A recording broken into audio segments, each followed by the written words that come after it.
Hello, here. Welcome to the Joe Cortez Show here in Las Vegas, Nevada, the entertainment capital of the world. Guys, we're also trying to get our good friends on board. Joe, Kevin, and Juanita. We're talking about creating a new world with our youth. We're trying to get our youth back on track.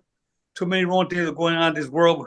So many problems are there with the drugs and the gangs. Look what happened yesterday in Kansas City. A celebration with the football and all the shooting. It's uncalled for. That's why we put the show together, trying to get you guys back on track. Welcome to the show, guys. Welcome to the viewers out there watching. Juanita, Kevin, Joe, welcome. Juanita, I'm going to let you start off. Juanita, how you doing today? I'm doing so well, thank you, Joe. Here in Dallas, Texas with Kevin, of course, and we are going to be here for the next week. We're so excited to be here on the show and to have Joe Mack as our guest today. I've known him for quite some time, and it's such an honor to host him here, co-host him with you today. So thank you for the honor, guys. Well, let me tell you, it's good to have you guys on the show. Joe and Kevin, you guys are the 1-2 punch, ready to knock him dead. Yeah. All right, man. So tell us, guys, so now that we got a program going, we got the show going, we got our first member, Joe, you new member. Congratulations. We take our hat off to you for being so loyal to what we're trying to do, trying to accomplish something good. We need guys, more people like you out there to get the ball rolling. Well, Joe Cortez, it's an honor to be here, especially with Kevin Oliver and Juanita Kapp and everything that we're doing with the awareness program to make sure that everybody is aware that we need to take care of the young people and keep them away from fentanyl, keep them away from gang violence, and let's raise awareness for domestic violence too. But everything that we're doing, it all goes back to combat sports, because we're going to give children, we're going to give young people an outlet where they can extend themselves without getting in trouble. We're going to give them an outlet where they can pursue their goals. And we want to give them an opportunity to set goals for themselves and stay out of trouble and just get focused on what they can accomplish for themselves. And this is a great program, and it's a great thing to be involved with. And I'm honored to be the first one. Well, again, congratulations for being our first member and for being a good guy that you are, a good heart, and you're like a part of the family, brother. Well, he is part of the family now. Joined it, and he's number one. He'll be getting the first plaque that'll be marked for our group. So that's awesome. I'm so proud to have you on here. You're my brother. You helped me in the very beginning when I first started getting, our fighting system going. So intensity fighting is what we're going to continue to branch out and get things going in our place when we get it going. It's going to be about another 6 months or so, but once we get it going, it's going to be amazing. Joe, I'm so happy to have you on here, and especially to be our first member. You get the very first plaque. Thank you for the donation to our what we're doing today. Kevin, it's my honor, and what we're doing right now, it appeals to me, it appeals to you, and it appeals to people that don't even know that they need this help. But everything that we're doing right now always comes back to the fact that we want to raise awareness. And the awareness is, a lot of people don't realize there's this really epidemic problem we have in our country. And we just want to raise awareness to give children an outlet other than joining a gang or something. And Intensity Fighting Gym is going to give them that opportunity. It is. Yeah, for sure. Juanita, now you have a lot of good things, good information to give our viewers what's going on with the program, with the website, and the membership. Can you talk a little bit about that? Yes, absolutely. For our members, we have a special program. The yearly fee, the annual fee is $150 for membership. And that includes you into our very private Facebook page, where you get to connect with all our amazing members. And you can also email us, and we will answer your questions in our Zoom recording. So very important to say that you will become a part of our mission. You will become a part of this mindset that we have, that we want to bring upliftment. So our members, you are going to be singled out. You're going to be treated in a special manner. You're going to become part of our team. We're going to take hands with you. There is also a monthly fee. So the first 100 members are going to pay $150 a year. And anyone after that will pay $50 a month.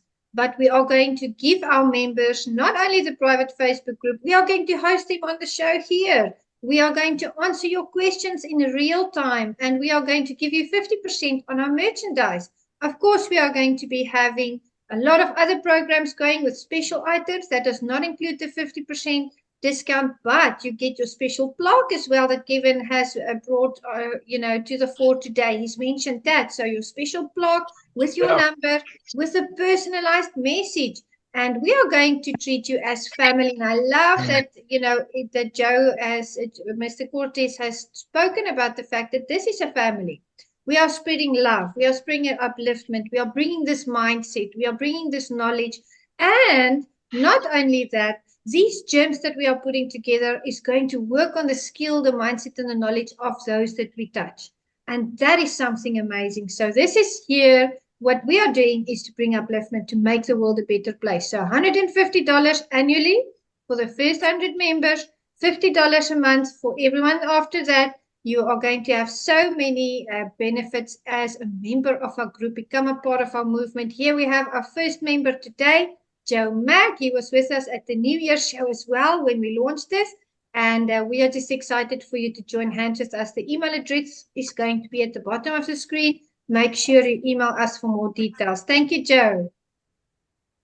Very good, very good. Very well said. We're so happy that you got the information out there for our viewers. This morning I was on a Zoom meeting. I belong to a group called Aging in Place. Aging in Place got to do with seniors. I work with the seniors as well as with the young folks. But it's called Aging in Place. And then we were talking about a program. We have a program called Rock Steady. Rock Steady is for individuals that suffer from Parkinson's disease. And what they do, Rock Steady, is a program got to do with boxing. It's for individuals suffering from Parkinson's disease. What they do, they go to the gym and they work out, and they work out 3 or 4 times a week, and it stops all the shaking that they do with the Parkinson's. It helps them. But now the doctor is saying, "Gee, all this medication we've been giving to people who got Parkinson's disease, but they got a program now with the boxing, and it's working out real good." So we have like over, I don't know, like they were telling me they have over 4,000 gyms around the world that belong to them, and that's what we're trying to accomplish with our group. Something similar to that. They always asking them, how much do they charge for the membership for the individuals for the Rock Steady? They charge anywhere from $65 to $150 a month, for these individuals. So you think what we're charging is pretty reasonable because we're doing it for a really worthwhile cause, just like they are with the Aging in Place with the Rock Steady program, that I belong to. But I tell you, I think what we're doing with the youth is a different type of program, but it's similar when it comes to the fees that are involved. Don't think that because, like Joe, you pay the $150 and you're in for the year, right? Juanita? Yes, sir. Are we correct with the pricing on that? Yes, $150 for the year. Yes, as a member. For the year, right? First 100 members. And those individuals that don't sign up for $150, they miss the boat. You're gonna be paying $50 a month. Mm-hmm. Yes. So you have a choice. And Joe, you can tell them, Joe, it's something really worthwhile, doing, because our youth need the program. We need the money to help build this program to get these kids off the streets, get them on the right program, get the GED. Those individuals that didn't finish high school, they can start with the program, with the GED program, and they also got staying out of the gangs, off the drugs. Well, we're going to be doing something unbelievable, and we're going to hopefully have a build up to where we can have the cadet program, so the kids will be part of a cadet program for discipline. And we're going to have the veterans out there that'll be volunteering their time. They're helping out, would be leaders in the community for the cadet program. For the what we're doing is something that's really worthwhile doing. I think that you individuals out there watching the show, you got to get on board. Look what happened yesterday. I talked about a minute ago. What happened in Kansas City yesterday? What's happening every day? They're shooting in the country. I'm only talking about the United States, but it's happening all over the world. There's shootings every day. We have to stop this. We don't need to. Kevin, you can tell us the feeling what happened with your son. And I hate to bring it up, but we have to let people know what's going out there. And who better than you? You can tell them what's going on, the feeling, what the suffering, the pain you go through. It's something you can never forget for the rest of your life. Kevin, can you tell us a little bit about why this program is so important? Well, first and foremost, we want to be able to reach out and talk to parents. They've got to be able to understand that we're not trying to take guns from people. We're trying to make them understand you cannot have your children run with people that aren't supposed to have guns. A lot of people call me up saying, why are you trying to take our guns? It's the first thing out of their mouth. When it comes to awareness, that's exactly what we're doing. We're talking about awareness, talking about putting your guns up, talking about so many more things than just that. Me losing my son, he was 17 years old. A 16-year-old boy shot him. 16 years old. His age is 2069. Ruined two families. Ruined my family. It also ruined the family where they lost his son to prison the rest of his life. The rest of his life, he's gone. So with me, of course, being a more angered part of that scenario, but you have to understand that if we can talk to parents and get the parents to understand to start talking to their kids more, giving them avenues and places to go, not letting them run the streets, because first and foremost, there's nothing good in the streets anymore. 20 years ago, it was a blast in the streets. You go out and you have fun. You got into it with somebody, you fight. You put your hands up, you got it on, and you might fight 2 or 3 times over it. But guess what? You live to fight another day. Legends never die. I'm wearing this shirt for Hector Camacho Jr.'s father. He got shot and killed.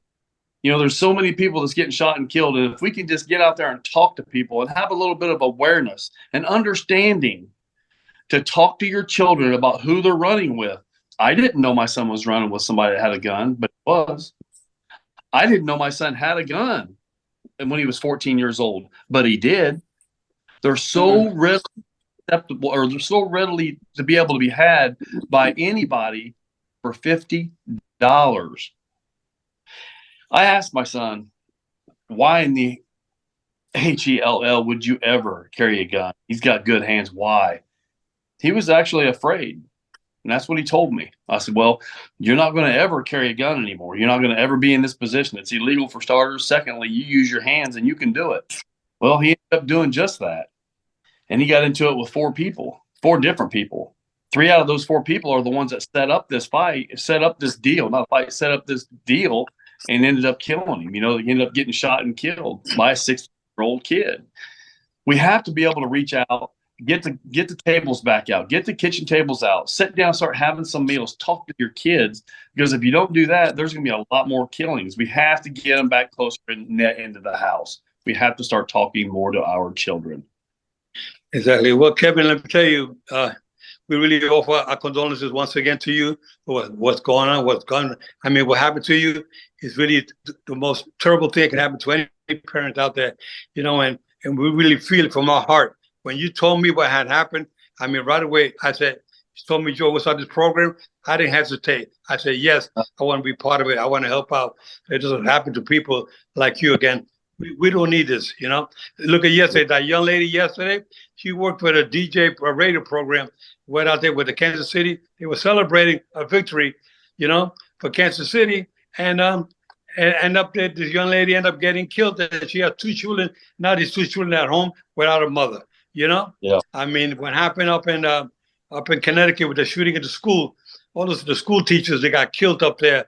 And all the children that got killed. And it was unbelievable. Look what happened here in Las Vegas about a couple of years ago, where they had that shooting.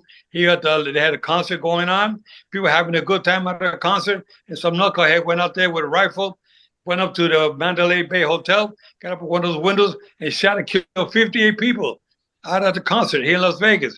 You know, and so I mean, you can't go any place anymore without people having these guns. The people are just not thinking anymore. The kids, adults, everybody going crazy. We have to put a stop to this. That's why we have to do this program, get everybody more involved, making sure that we just stop this craziness that's going out there. Just too much. Yeah. You know, Juanita, how was it in your country? You came from Africa. How was it over there? Oh my goodness, Joe, it's horrible. We have very, very high crime rates. Our gender-based violence, for instance, which includes shootings, is 5.1 times higher than the rest of the world. So in South Africa, it's very, very dangerous, to carry a gun as well as not to have one. And that's why we need to bring the awareness that we are busy with, because people need to be aware of the fact that there is a problem. We need to be aware of where our children's mindsets are at. It's very dangerous to walk down the street. You have to hold on to everything. I try not to walk with a bag. I put everything that I use in my pockets that I'm going to need. And we have to do something. We have to make a stand, because this is a global problem. I've heard of so many shootings in schools there as well. I've counseled so many families that included the fact that their family members had guns and they committed suicide. There's so many variables of people hurting each other and themselves, that we really have to speak up about this, guys, in a global fashion. Yes, absolutely. But what happened recently in New York City, the policeman got beat up by some young kids. And it's just crazy. There's some police officers that got shot. Jumped on. It's just like nonstop. It wasn't kids. It was 6 illegal immigrants. Any place you go to, any state here in the United States, they're shooting all over. What's going on? I mean, it's going on. It's getting worse and worse every year. I can't believe what's going on. I mean, I got children, I got grandchildren, and I'm afraid my grandchildren, they go to school. I hope they come back alive. That's what we're thinking now. We're so afraid. Every day I call up my daughters, find out how my grandchildren are doing. Is everything okay? Are they safe? You don't know what's going on. Absolutely. It's horrible to think that we live in a society of fear, because anything can happen at any point in time. I think mentally people are broken. I think the world has gone south with regards to people just taking the time to sit and think where they are at in their mental space. People taking the time to realize and acknowledge that they have problems, not with only substances, but with things like anger and resentment and hatred. And, that's why it's so important for people to be not only aware of the problems out there, but to be self-aware. Where are you at? Where are your thoughts at? What is your heart pondering on? And if it's something negative and something dangerous to yourself and others, what are you doing about it? What's the next step? And that's why we are here. Reach out so that someone can help you, because someone out there has the knowledge, has the story, has the skill to assist you and to take you to a better place before you hurt yourself or others. Absolutely. One of the things we have to do is, and Kevin, you could tell us a little bit more about that. We have to try to educate the parents out there, that the parents be aware of their children's behavior. Find out where the children are going. Talk to your children, try to coach them. Like my mother, I came up from a single parent home, and my mother had 4 boys. She was raising 4 boys, and it was difficult. And we were lucky that we had a mother that was always telling us, putting us always talking to us, and she taught us, you got to do this and you got to do that, because look what's going on out there. There's no gangs, there's no drugs, no gangs, no. We didn't do anything. I got involved with sports, and I want you parents out there watching, get your kids involved with some kind of sport. Get them involved with something. You can't just let them sit home or go out in the street. They come home at 10, 11, 12, 1 o'clock, 2 o'clock in the morning, 3 o'clock in the morning. That's no time for the kids to be out. If your kids are out after 9 o'clock at night, they're looking for trouble. You have to know where your kids are. I know my grandchildren, their mother, my daughter, will not let my grandchildren go out any place without them having the proper supervision, that we educate these kids and we make sure we know the kids that they're hanging out with. And if they're going to go out to somebody's house or a party or something, we want to know where they're going. We're going to be the chaperones at the party. We don't let them go to these crazy parties by themselves, because too many crazy things going on. It's not like it was in the old days. It's very different today. Very, very, very different. Yes. Well, and Joe, I was just saying that, along with the parents being responsible and accountable, the kids need to be responsible and accountable, because young cheap people today have smartphones with all kind of communication. So not only do the parents need to be held accountable for keeping up their kids, but the kids need to be held accountable for their actions, because we all have access to technology, And there's more technology in these smartphones than the Apollo mission that went to the moon. So there's no reason for anybody not to keep up with their family, not to keep up with communication. And we just need to all be accountable. Everybody, the children and the parents. That's right. And you know, not only the parents, but the family members as well. You got uncles, you got aunts, you got close neighbors. Everybody should get involved. Everybody should be calling one another up, calling your kids up. You got nephews, you got grandchildren, you got cousins. Call them up. Check up on them. Don't forget about them. They're part of the family as well. Everybody should be together. Keep the family all united. Everybody check on your neighbor. Your neighbors are working. Check on their kids, you know, making sure their kids are okay. That's what my mother did. We had a neighbor named Mrs. Jenkins, and Mrs. Jenkins next door, she would watch us and she would scold us if we were doing something wrong. I mean, even the neighbors would be watching out for us. Today, neighbors don't even care anymore. We have to make sure we keep the harmony going, the relationship with the neighbors, your cousins, next door neighbors, making sure that everybody watches out for one another. We need more of that. Bring back the old school stuff. Yeah. Now go ahead and start now on. Tell us a little bit about what we was doing, what we was going to talk about, which is the fight you just had with Shaggy. Let's get about 5 minutes into what you was doing, and how you've done. And Juanita will count it down. We were. Gotcha. We were at BYB 24 down in Biloxi, Mississippi, and this kid I'm working with, Christopher Gonzalez. He is a very interesting character. He is one of those guys that came from a broken home. About 13, he was on his own. He was homeless. Ended up in prison. Came out of prison. Had an epiphany and knew that he wanted to do this. He knew his life was kind of messed up. So, long story short, he was 0-3 when I met him in bare knuckle. He's now under me. He's 2-1. This fight that we had Saturday night at BYB 24 against Jeremiah Potts, this fool accosted us in the elevator, Christopher and myself.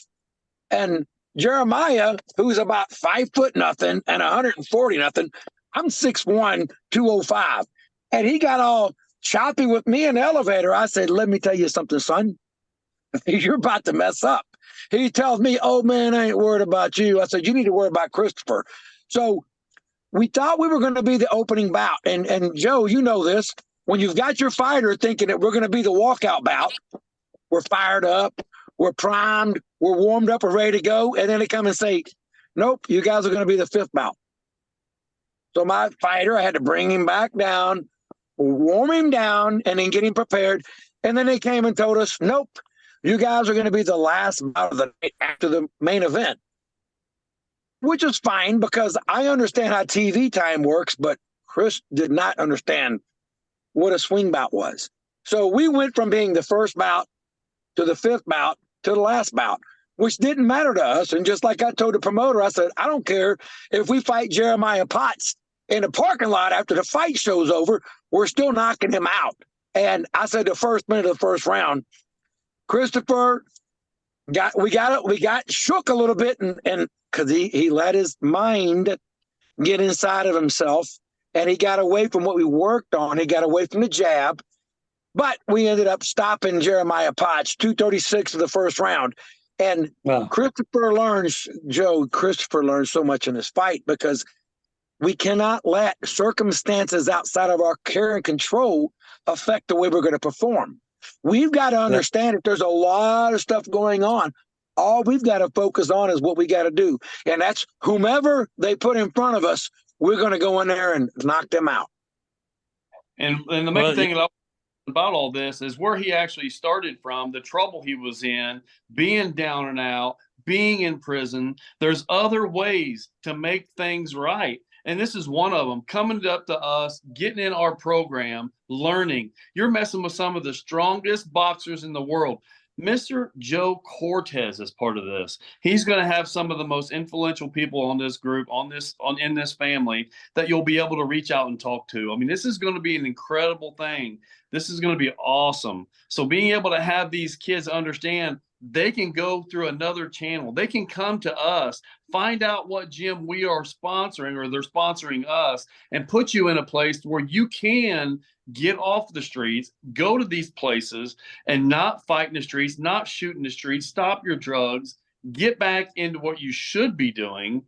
and build something that's worth something. Go to a gym that we recognize and start changing your life. Change your life like he did. He went from prison to winning a BYB first. And I'm telling you now, Mr. Potts is a fighter. He's not no punk. So he went in there and took business. So I'm very proud. If you give him an opportunity to door open for him now he's on his way, you know? Yes. And his opponent got stopped, you know, doesn't mean he's a bad guy. He lost, but you know what? That guy can come back another day too, you know? Everybody has a chance. The thing is to stay active, get involved with something positive, and keep your mind focused. You learn a lot of discipline, self-esteem, your confidence level, all that comes in with sports. You keep them going, but keep your guards up and keep going forward. It comes down to giving these kids an opportunity to choose a path in their life. And there comes a point in their life when they can go this way or can go this way. And some of them take the wrong path and end up coming back to us. But we just want to give them an option that they can exercise that's going to give them the best opportunity to be successful in life. And Joe Cortez and Kevin Oliver, KO, knockout, we all know, all of us, and Juanita, Kapp, I mean, Hall of Fame martial artist. We all know that fighting has helped us all. It's helped us all. It's kept us on the path that we should be on. And it keeps us from deviating to the path that takes us down that road that we don't want to be on. And the discipline it takes to be a fighter, the discipline that's involved in committing yourself to training and being a part of a program like the awareness program and like the intensity fighting gym, it's something that I think that's missing right now in our youth, because there's so many single parent families, whether it's a single dad or a single mother. But I think it takes two people to pull that cart to get it forward. And it's very important that we give children an option to be able to improve upon themselves and maximize their potential. And this is what we're looking to do with the awareness family, to not only make awareness for gun violence and fentanyl and domestic violence, but to raise awareness for, let's give these kids an opportunity to control their own destiny, put effort into what they want to achieve, and reap the benefits of the hard work. Yes. For sure. And hopefully down the line, we get the government involved where they can also help sponsor us with some good programs. Hopefully the government will say, you know what, we like what they're doing with the program, and we got to help them out. So hopefully the government will be part of our family down the line. We need some changes, not only here, but around the world. Yes. Yes, sir. Absolutely. One of the things I wanted to mention for next week, what we're going to be bringing up is some sponsors that we want to start bringing in and having these other, gyms to actually join us. And we'll have special ways to join us and to donate to us. And we can actually send some of the members that we catch in here directly to them. So having sponsors, having all these gyms, all these boxing gyms, places for kids to go, that we can start having the parents say, hey, in your area, we have this. So why don't you try to get your children in this particular gym that has sponsored us? Because that's what we are trying to do, is bring gyms and children together. So when they come in next week and we start getting some of these sponsors for the gyms, that we'll be able to start helping and do just that. We'll be able to talk to people in that area and say, look, we have a gym that we've talked about, and this is the ones that we agree with. They are just like we are. We want your children to start going to this particular gym so we can start getting them off the street and give them a place to go and something to do besides run the streets. Yeah, I believe that you're so right, Kevin. I believe that with the sponsorship, you got the music industry, the movie industry. These individuals out there, they got making big money out there off these young folks. They're buying their music. They're going to the movies. These big companies should be sponsored and say, we want to give a small percentage of our earnings towards the program to help out the kids. The kids love music. They love acting. They love the movies. We want to get our kids involved with that as well. Part of our program that we're going to be doing with the school will be doing the acting. We'll be doing the singing program, all kinds of talent. So we want the sponsorship out there in the industry to step up and give us a helping hand. We need sponsorship as much as you can. Please try to help us out. Absolutely. Anyone that wants to sponsor or anyone that has a question for us, for our host Joe Cortez, or for me or Kevin, or even our upcoming guests, which we will advertise, please make sure you email Joe Cortez, thehappyhour@gmail.com. Joe Cortez, thehappyhour@gmail.com. Very good, very good. You know, guys, every week we're going to be talking about these kind of topics. And you viewers out there, please send us an email with your response, your ideas, and anything you can do to keep us and help us out, keep us going, because we need your help. The more help we get, the better we're going to progress and keep these kids alive. Yes. Absolutely. Absolutely, guys. This is a worthy cause. Take hands with us. We are going to make history here. We are going to save lives, and we want you to join us. Let's put all our knowledge together. Let's put all our passion into this project, and let's save those lives, because our kids are our future. Thank you so much, Joe. Anyway, I just want to tell you guys that our viewers out there, please help us out best you can. We need a sponsorship. Kevin, next week we're going to be having somebody hopefully on to talk about sponsorship, get us going, because we need the help out there. We got to keep building up our program, get these kids, save some lives out there. We want them to live a good, happy life. We want more uniformity across the board, everybody in the countries around the world to join forces with us and be part of our family. Yeah. Next week, we're going to be getting into a little bit more depth on the private stuff that we're doing on Facebook for everybody that joins us. So we'll be going into more depth on that and some of the other things that we're going to be able to help some of these people with. I mean, next week's going to be a great show, so make sure you don't miss next week's show. Yeah, absolutely. So everybody tune in again next week. Juanita, Joe Mack, Kevin, Oliver, thank you so much. Mr. Oliver, thank you for all your help and your support with the program. We're going to be building every week, going to get stronger and stronger, bigger and bigger, to keep our family going stronger and stronger, to give love and opportunities for everybody out there to live a better life. Guys, thank you so much for joining the show today on the Joe Cortez, the Happy Hour. We'll see you guys next week, guys. Take care. Thank you, everyone. Joe,